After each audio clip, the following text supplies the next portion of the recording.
Biotechnology का next lecture है organ culture या अंग संवर्धन बोल देते हैं इसको।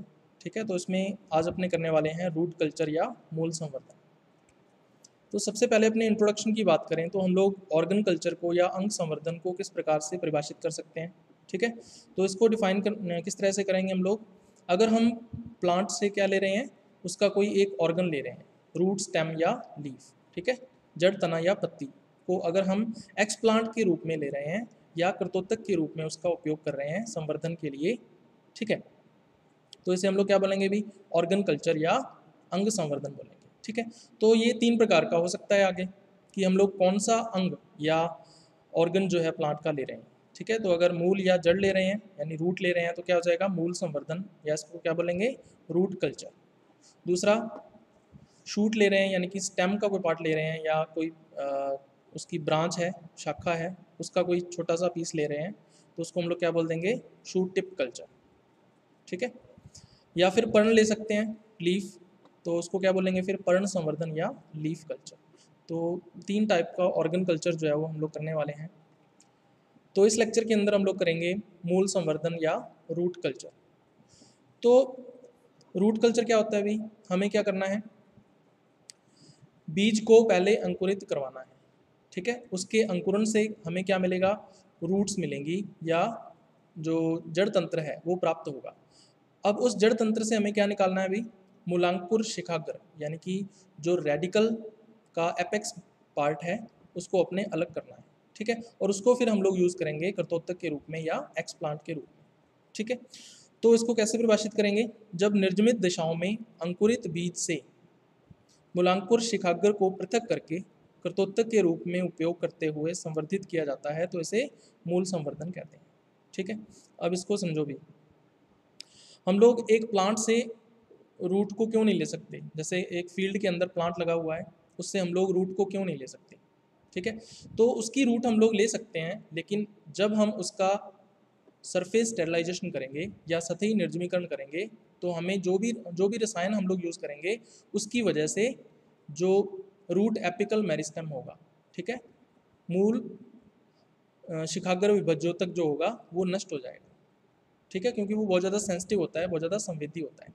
ठीक है, तो हमें फिर क्या करना है अभी, हमें पौधे को या रूट्स को निर्जमित दिशाओं के अंदर या स्टेरलाइज्ड कंडीशंस के अंदर विकसित करना है ताकि उसे बाहर से हमें किसी रसायन के द्वारा निर्जमित करने की आवश्यकता न पड़े। ठीक है, तो हम लोग क्या करते हैं इसके लिए, पहले बीजों को अंकुरित करते हैं। तो बीजों का क्या करेंगे हम लोग, पहले स्टेरलाइजेशन करेंगे या निर्जमीकरण करेंगे, फिर इन बीजों को हम लोग उगाएंगे। ठीक है, निर्जमित दिशाओं के अंदर या स्टेरलाइज्ड कंडीशंस के अंदर। तो बीज के अंकुरण से क्या होगा, रूट सिस्टम विकसित होगा। ठीक है, और ये जो रूट सिस्टम है इसका हम लोग एपेक्स ले लेंगे या शिखाग्र ले लेंगे। ठीक है, इसके शिखाग्र में क्या होता है, रूट एपिकल मेरिस्टेम होता है, और उसको फिर हम लोग एक्स प्लांट के रूप में यूज़ करेंगे। तो ये जो रूट सिस्टम डेवलप होगा इसको हमें किसी रसायन के द्वारा या किसी केमिकल के द्वारा स्टेरलाइज करने की आवश्यकता नहीं है। ठीक है, तो ये है अभी रूट कल्चर या मूल संवर्धन की परिभाषा। अब सिद्धांत देख लेते हैं, वैसे मैंने आपको बता ही दिया है, फिर से बात कर लेते हैं अपने। प्राकृतिक दिशाओं में जो पौधे विकसित होते हैं यानी कि जो फील्ड के अंदर प्लांट लगे हुए हैं, ठीक है, वो उपयुक्त नहीं होते हैं रूट कल्चर के लिए या मूल संवर्धन के लिए। ऐसा क्यों है, क्योंकि जो तरुण पौधे हैं यानी कि जो यंग प्लांट्स हैं, हम लोग रूट सिस्टम कहाँ से लेंगे, यंग प्लांट से लेंगे। ठीक है ना, क्योंकि प्राइमरी रूट हमें चाहिए होती है, सेकेंडरी रूट नहीं चाहिए। तो हमें क्या करना है अभी, यंग प्लांट्स लेने हैं या तरुण पौधे लेने हैं। तो ये जो तरुण पौधे हैं ये विषैले निर्जमी कारकों के प्रति बहुत अधिक संवेदनशील होते हैं। तो जो भी हम लोग सरफेस स्टेरलाइजेशन के लिए केमिकल्स यूज़ करेंगे वो हार्मफुल होंगे इन पौधों के लिए। ठीक है, इसलिए हम लोग क्या करते हैं फिर, निर्जमित दिशाओं के अंदर बीज को अंकुरित करवाते हैं। ठीक है, और मूलांकुर विकसित करते हैं या हम कहते हैं रूट सिस्टम डेवलप करते हैं, और उस रूट सिस्टम से हम लोग एपेक्स पार्ट को अलग करके यूज़ करते हैं किसकी तरह, एक्स प्लांट की तरह। ठीक है, तो ये है इसका प्रिंसिपल या सिद्धांत। चलिए इसका प्रोसीजर देख लेते हैं, प्रोसीजर से आपको सारा समझ में आ जाएगा किस तरह से है। तो हमें क्या करना है अभी, सबसे पहले बीजों को अंकुरित करवाना है। तो बीजों को अंकुरित करवाने से पहले हम लोग क्या करेंगे, उसका सरफेस स्टेरिलाइजेशन करेंगे या सतही निर्जमीकरण करेंगे। ठीक है, तो इसके लिए हम लोग क्या करते हैं अभी, निर्जमीकारक विलयन या स्टेरिलाइजिंग एजेंट का सॉल्यूशन लेके उसके अंदर सीड्स को डाल देते हैं। ठीक है, एक फ्लास्क के अंदर उसको कॉटन प्लग से बंद कर देते हैं। ठीक है, लगभग आधे घंटे के अंदर क्या होता है, इनका सरफेस स्टेरिलाइजेशन हो जाता है। उसके बाद क्या करते हैं हम लोग, इन बीजों को निर्जमित आसुत जल से यानी कि स्टेरिलाइज्ड डिस्टिल्ड वाटर से हम लोग क्या कर लेते हैं, उनको वॉश कर लेते हैं या धो लेते हैं, ताकि इनकी सतह के ऊपर, इन बीजों की सरफेस के ऊपर जो अतिरिक्त रसायन लगा हुआ है या केमिकल लगा हुआ है वो निकल जाए। ठीक है, तो ये हो गया सरफेस स्टेरिलाइजेशन या सतही निर्जमीकरण। उसके बाद फिर हम लोग क्या करते हैं अभी, इन बीजों को हम लोग डालते हैं एक पेट्री डिश के अंदर, है ना। हमने एक पेट्री डिश ली। अब इस पेट्री डिश में हम लोग क्या करते हैं, या तो फिल्टर पेपर रख लेते हैं, है ना। फिल्टर पेपर कैसा होना चाहिए, नम होना चाहिए, क्योंकि बीजों को अंकुरण के लिए किसकी आवश्यकता होती है, नमी की आवश्यकता होती है। सीड्स को जर्मिनेशन के लिए मॉइस्चर चाहिए होती है। ठीक है, या फिर हम लोग फिल्टर पेपर की जगह पे क्या यूज़ कर सकते हैं, वाइट माध्यम। ठीक है, वाइट का माध्यम यानी वाइट्स मीडियम बोल देते हैं इसको, ये एक संवर्धन माध्यम का प्रकार है। ठीक है, उसको इस पेट्री डिश में ले सकते हैं। ठीक है, तो उसके बाद फिर हम लोग क्या करेंगे, बीजों को फिल्टर पेपर या वाइट माध्यम के ऊपर क्या कर देंगे, स्थापित कर देंगे। उसके बाद इस पेट्री डिश को इसके कवर के द्वारा या ढक्कन के द्वारा कवर कर देंगे। ठीक है, फिर क्या किया जाता है, इसका उष्मायन किया जाता है यानी कि इंक्यूबेशन किया जाता है। तो इंक्यूबेशन कितने पर करना है अभी, 25 डिग्री सेंटीग्रेड पर करना है। ठीक है, तो इंक्यूबेटर के अंदर हमने इसको रख दिया और 25 डिग्री सेंटीग्रेड तापमान पर, लेकिन अंधेरा होना चाहिए, इसका मतलब लाइट हमें इसमें नहीं देनी है। ठीक है, 25 डिग्री सेंटीग्रेड तापमान पर इसका इंक्यूबेशन करते हैं। इंक्यूबेशन करने से क्या होगा अभी, अंकुरण होगा।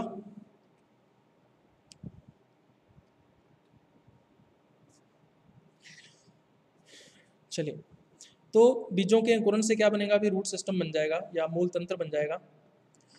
तो हमें इस मूल तंत्र को कब निकालना है, जब जो मूल तंत्र है या रूट सिस्टम है उसकी लंबाई कितनी हो जाए, 20 से 40 mm लेंथ की हो जाए।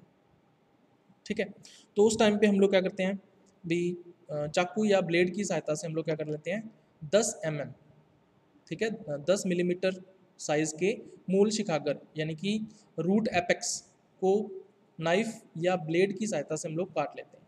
ठीक है, 10 mm काट लिया। उसके बाद फिर इसको हम लोग क्या करते हैं, स्थानांतरित करते हैं किसके अंदर, 40 ml द्रव माध्यम के अंदर, है ना। लिक्विड मीडियम चाहिए और उसके अंदर इन 10 mm मूल शिखागर या 10 mm रूट एपेक्स को 40 ml द्रव माध्यम के अंदर हम लोग क्या कर देते हैं, डाल देते हैं। ठीक है, और फिर हम क्या करते हैं अभी, 10 दिनों तक अंधेरे में उष्मायन करते हैं। 10 दिनों तक हम लोग क्या करते हैं, इंक्यूबेटर के अंदर रख के उसका इंक्यूबेशन करते हैं। तापमान कितना होना चाहिए, 25 डिग्री सेंटीग्रेड होना चाहिए। ठीक है, और 10 दिनों के अंदर क्या हो जाता है अभी, मूल तंत्र या रूट सिस्टम जो है वो विकसित हो जाता है। ठीक है, तो इसको अपने डायग्राम से देख सकते हैं अभी। एक फ्लास्क के अंदर द्रव माध्यम लिया हमने, कितना होना चाहिए, 40 ml होना चाहिए। इसके अंदर हमने रूट या मूल को डाल दिया है। इसकी लेंथ कितनी है अभी, 10 mm है। ठीक है, कॉटन प्लग से इसको बंद कर दिया फ्लास्क को और इसको इंक्यूबेटर में रख दिया। इंक्यूबेटर के अंदर तापमान कितना होना चाहिए, 25 डिग्री सेंटीग्रेड। लाइट हमें देनी नहीं है, इसका मतलब हमें यहाँ पे अंधेरा रखना है। ठीक है, तो 10 दिनों तक हमें इसको इंक्यूबेटर के अंदर इस कंडीशन में रखना पड़ेगा। ठीक है, और 10 दिनों में क्या होगा अभी, नया मूल तंत्र या नया जो रूट सिस्टम है वो डेवलप हो जाएगा। ठीक है,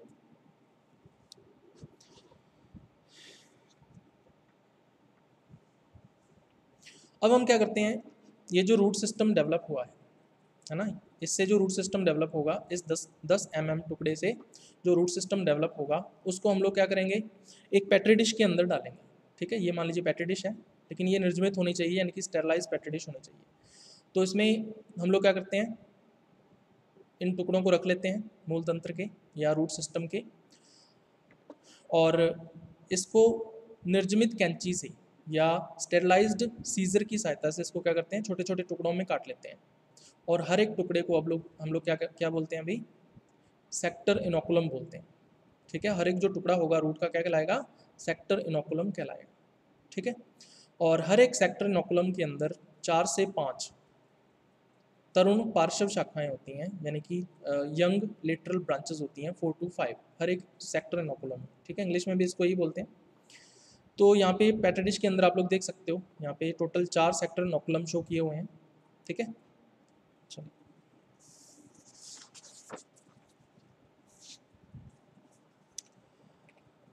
चलिए उसके बाद फिर हम लोग क्या करेंगे अभी, जो सेक्टर इनोकुलम है उसको द्रव माध्यम में डालना है। ठीक है, लिक्विड मीडियम के अंदर उसको स्थानांतरित कर देंगे। तो द्रव माध्यम के अंदर सेक्टर इनोकुलम को डाल दिया। उसके बाद फिर क्या करेंगे अभी, 7 दिनों तक अंधेरे में इसका क्या करेंगे, उष्मायन करेंगे या इंक्यूबेशन करेंगे। और टेम्परेचर कितना होना चाहिए, 25 डिग्री सेंटीग्रेड। ठीक है, तो तापमान हमेशा इतना होना चाहिए। और उससे होगा क्या, अभी न्यू रूट सिस्टम जो है वो डेवलप हो जाएगा। तो इस तरह से हम लोग रूट का जो कल्चर है या संवर्धन है वो कर सकते हैं। ठीक है, तो यहाँ पे द्रव माध्यम है, द्रव माध्यम के अंदर हमने एक सेक्टर इनोकुलम डाला हुआ है और इस फ्लास्क को हमने कॉटन प्लग से बंद किया हुआ है और फिर इसको इंक्यूबेटर के अंदर रखना है। ठीक है, और उष्मायन करना है या इंक्यूबेशन करना है कितने टाइम के लिए, 7 दिन के लिए। तापमान 25 डिग्री सेंटीग्रेड और लाइट देनी नहीं है, अंधेरा रखना है इसके अंदर। तो इस तरह से रूट सिस्टम जो है वो डेवलप हो जाता है। और फिर हम लोग क्या करते हैं अभी, 10 mm जो मूल शिखाग्र है, यानी जो रूट एपेक्स है 10 mm, उसको काट लेते हैं और उसको प्रयोग के लिए संवर्धित करते हैं या उसका कल्चर कर लेते हैं एक्सपेरिमेंट के लिए। ठीक है, तो ये है भी सारे का सारा प्रोसेस रूट कल्चर या मूल संवर्धन का। अब अपने देखते हैं कि जो रूट कल्चर है या मूल संवर्धन है उसका महत्व क्या है या इम्पोर्टेंस क्या है। ठीक है, हमें पता है कि जो रूट की ग्रोथ होती है या मूल की वृद्धि होती है, ठीक है, उसके लिए किस चीज़ की आवश्यकता होती है अभी, कार्बोहाइड्रेट मेटाबॉलिज्म की आवश्यकता होती है। इसके अलावा न्यूट्रिएंट्स है ना, पोषक तत्वों की आवश्यकता होती है, विटामिन्स जो है उसकी आवश्यकता होती है। तो रूट की ग्रोथ के लिए या मूल की वृद्धि के लिए जो कार्बोहाइड्रेट उपापचयन है या कार्बोहाइड्रेट मेटाबॉलिज्म है, पोषक तत्वों यानी न्यूट्रिएंट्स एंड विटामिन्स का क्या इंपॉर्टेंस है रूट की ग्रोथ के लिए, ठीक है, उसका पता जो है वो हम लोग रूट कल्चर के द्वारा या मूल संवर्धन के द्वारा लगा सकते हैं। ठीक है,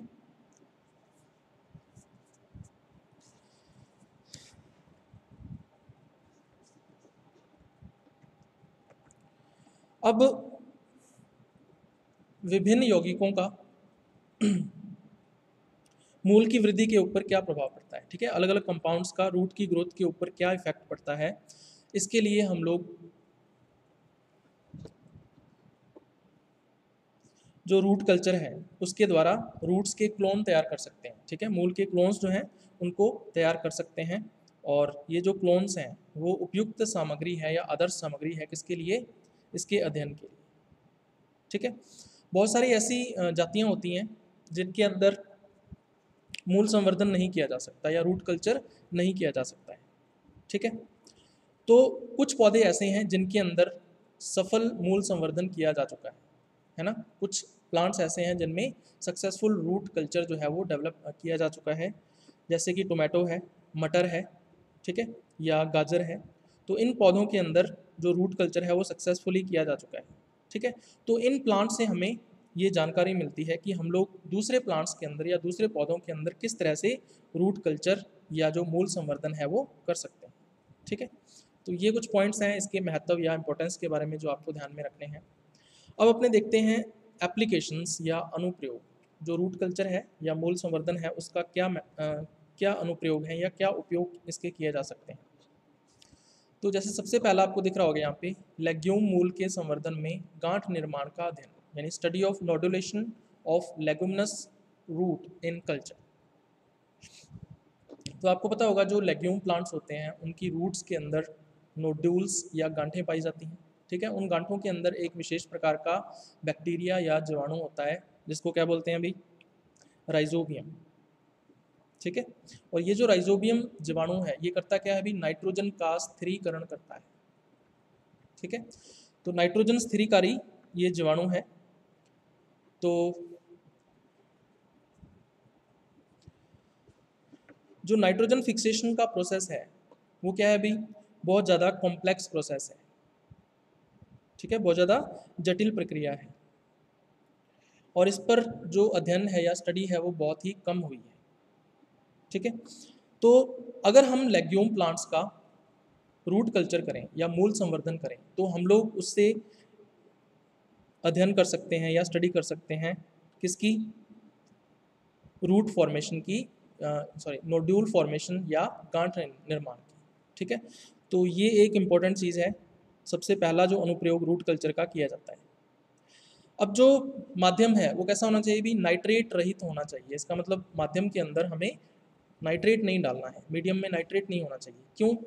क्योंकि जो नाइट्रेट है ये मूल वृद्धि के लिए तो आवश्यक होते हैं, ठीक है, रूट ग्रोथ के लिए ये इम्पोर्टेंट है, लेकिन गांठ निर्माण के लिए ये इम्पोर्टेंट नहीं है। नोड्यूल फॉर्मेशन को ये रोकते हैं या इनहिबिट करते हैं, इसलिए हम लोग नाइट्रेट जो है वो माध्यम के अंदर नहीं मिलाते हैं। तो ये इंपॉर्टेंट चीज़ है जो आपको ध्यान में रखनी है। तो ये है अभी सबसे पहला इम्पोर्टेंस। चलिए उसके बाद दूसरे इंपॉर्टेंस की बात करते हैं हम लोग, regeneration of shoots on roots, मूल से तने का निर्माण। तो हम लोग संवर्धन के द्वारा या कल्चर के द्वारा जो सेपरेटेड रूट्स होती हैं या पृथक की गई मूल्स होती हैं, ठीक है, उसको कई वर्षों तक हम लोग क्या कर सकते हैं, अनुरक्षित कर सकते हैं या उसको मेंटेन करके रख सकते हैं स्लो ग्रोथ स्टेज के अंदर या धीमी वृद्धि अवस्था के अंदर रख सकते हैं, ठीक है। और जब हमें आवश्यकता होती है तब इन रूट सिस्टम से हम लोग शूट सिस्टम भी डेवलप कर सकते हैं। तो रूट तो पहले से है ही, शूट सिस्टम भी हमने डेवलप कर लिया, तो इसका मतलब हम लोग इससे नया प्लांट जो है या नए पौधे जो हैं वो डेवलप कर सकते हैं, ठीक है। अब दो प्लांट्स के अंदर ऐसा कर सकते हैं, एक तो है एट्रोपा का प्लांट है और दूसरा है भाई कॉन्वोल्वुलस प्लांट। तो एट्रोपा की अगर हम बात करें तो एट्रोपा में जो रूट के बाह्य उत्तक हैं या जो आउटर टिश्यूज़ हैं उनसे ही स्टेम प्रोपेग्यूल या तने का जो प्रवर्ध है वो विकसित हो जाता है, और तने के प्रवर्ध से फिर आगे क्या बन जाएगा, शूट सिस्टम बन जाएगा, यानी तना और पत्ती जो है उसका निर्माण हो जाएगा। दूसरा कॉन्वोल्वुलस की बात करें तो इसमें जो तने का प्रवर्ध है यानी कि जो स्टेम प्रोपेग्यूल है वो आंतरिक उत्तकों से यानी कि इंटरनल टिश्यू से डेवलप होता है। तो ये इन दोनों के अंदर डिफरेंस है। तो इन दोनों प्लांट्स के अंदर हम लोग मूल से या रूट से जो शूट सिस्टम है या तने और पत्तियों का जो निर्माण है वो कर सकते हैं। तो ये दूसरा इंपॉर्टेंस है, इसका दूसरा महत्व है। उसके बाद तीसरे महत्व की हम लोग बात करते हैं, मूल संवर्धन से द्वितीयक मेटाबोलाइट्स के निर्माण का अध्ययन, यानी study of synthesis of secondary metabolites from root culture. तो आपको पता होना चाहिए कि जो मेटाबोलाइट्स हैं वो दो तरह के होते हैं, primary metabolites and secondary metabolites. Primary metabolites कौन से होते हैं भी, ऐसे मेटाबोलाइट्स जो डायरेक्ट उपापचयन के अंदर या मेटाबॉलिज्म के अंदर भाग लेते हैं या पार्टिसिपेट करते हैं, क्या कहलाते हैं, प्राइमरी मेटाबोलाइट्स कहलाते हैं। जैसे कार्बोहाइड्रेट्स, प्रोटीन्स, है ना, विटामिन्स, फैट्स, ये क्या है, प्राइमरी मेटाबोलाइट्स हैं। सेकेंडरी मेटाबोलाइट्स कौन से होते हैं, ऐसे कंपाउंड्स जो प्लांट्स की सेल्स में बनते हैं या पादप की कोशिकाओं में बनते हैं, लेकिन वो डायरेक्टली मेटाबॉलिज्म के अंदर पार्टिसिपेट नहीं करते हैं या भाग नहीं लेते हैं, क्या कहलाते हैं, सेकेंडरी मेटाबोलाइट्स कहलाते हैं, ठीक है। तो जैसे आपने नाम सुना होगा एल्कलॉइड्स, तो जितने भी एल्कलॉइड्स हैं वो क्या हैं, सेकेंडरी मेटाबोलाइट्स, ठीक है। इसके अलावा आपने नाम सुना होगा रेजिन का, ठीक है, टर्पीन्स का, तो ये सब क्या है, सेकेंडरी मेटाबोलाइट्स हैं। तो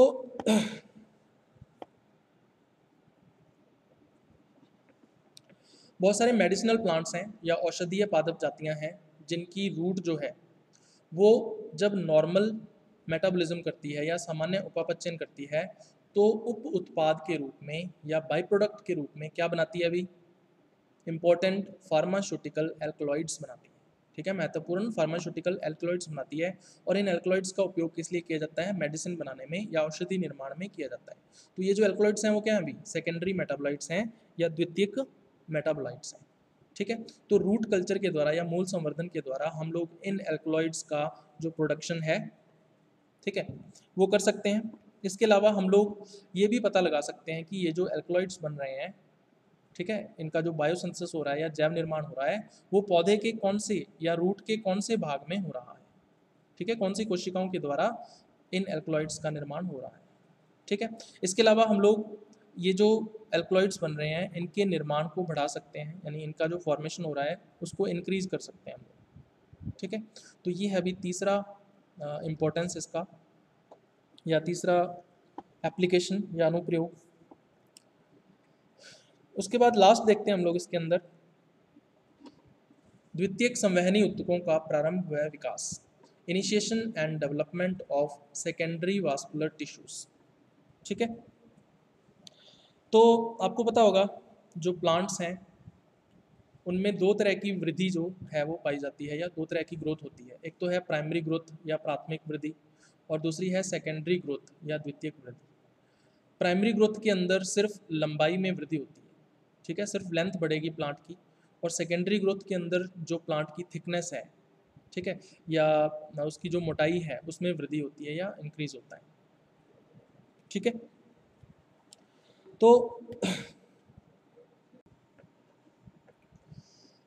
तो जब हम रूट कल्चर करवाते हैं या मूल संवर्धन करवाते हैं तो मूल के अंदर या रूट के अंदर केवल प्राथमिक संरचनाओं का ही निर्माण होता है या प्राइमरी स्ट्रक्चर्स का ही फॉर्मेशन होता है। इसका मतलब जो मूल है वो क्या कर रही है, प्राथमिक वृद्धि या प्राइमरी ग्रोथ जो है वो प्रदर्शित कर रही है, ठीक है। इसका मतलब जो रूट है उसके अंदर सेकेंडरी स्ट्रक्चर्स का फॉर्मेशन नहीं होगा या द्वितीयक संरचनाओं का निर्माण नहीं होगा, ठीक है। लेकिन अगर हम इंडोल एसिटिक एसिड डाल दें तो क्या होता है, अभी जो मटर का पौधा है या पी प्लांट जो है उसके मूल संवर्धन के अंदर या रूट कल्चर के अंदर कैम्बियम का फॉर्मेशन होता है ना, एदा का निर्माण होता है। और एदा या कैम्बियम किस लिए चाहिए होती है, सेकेंडरी ग्रोथ के लिए या द्वितीयक वृद्धि के लिए आवश्यक होती है, ठीक है। तो हम लोग इंडोल एसिटिक एसिड का उपयोग करेंगे रूट कल्चर के अंदर, और इससे हमें क्या पता चलेगा, संवहन एदा की स्थिति, जो वास्कुलर कैम्बियम है उसकी पोजीशन क्या है, ठीक है, रूट के अंदर। दूसरा, उत्पत्ति का समय, जो कैम्बियम है या एदा है वो किस टाइम पे डेवलप हो रही है या ओरिजिन हो रही है, ठीक है। और उसकी कार्यशीलता का जो निर्धारण है, यानी कि जो उसकी एक्टिविटी है इस कैम्बियम की, उसका जो डिटर्मिनेशन है वो हम लोग कर सकते हैं, ठीक है। तो ये है अभी फोर्थ जो इसका अनुप्रयोग है या एप्लीकेशन है। तो ये है अभी रूट कल्चर या मूल संवर्धन।